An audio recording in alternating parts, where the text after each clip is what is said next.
There's one item on this list which I personally think is the biggest waste of time for any salesperson.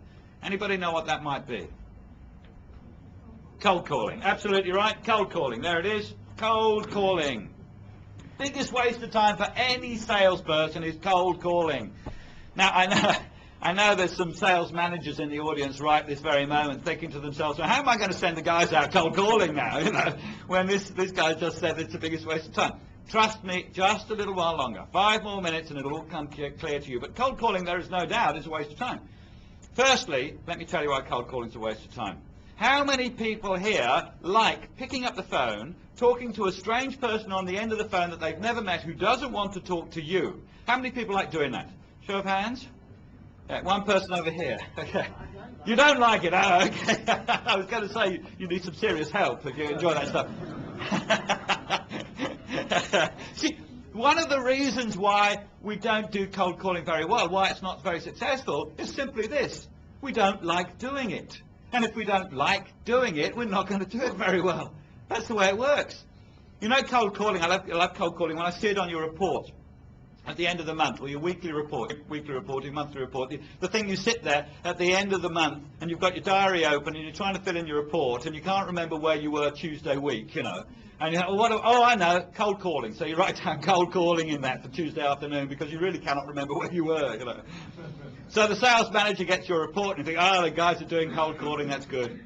And it's a problem. I remember as a young salesman, this is going back 30 years probably now, but as a young salesman I remember going out cold calling. It's always the youngsters who are sent out cold calling, isn't it? The new ones, always. Always. And I did 2 weeks product knowledge, you know, on the factory floor, and then the sales manager said, okay, son, you're ready. And I felt great. I really felt good. And I was there Monday morning. I was wearing my best suit, you know. It's probably my only suit, you know, but it was good. And under this arm, I have a whole load of brochures, and in this hand, I've got an umbrella, you know, because it's London now. You've got to go out with an umbrella. And off you go, said the sales manager. That'll toughen him up, I heard him saying as I'm leaving, you know.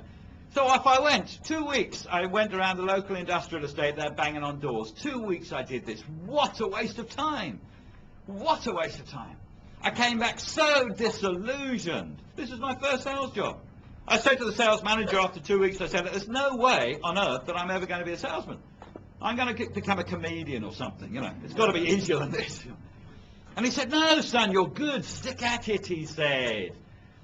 Go and have a word with Brian. See how the older guys do the cold calling. Now, Brian was my mentor.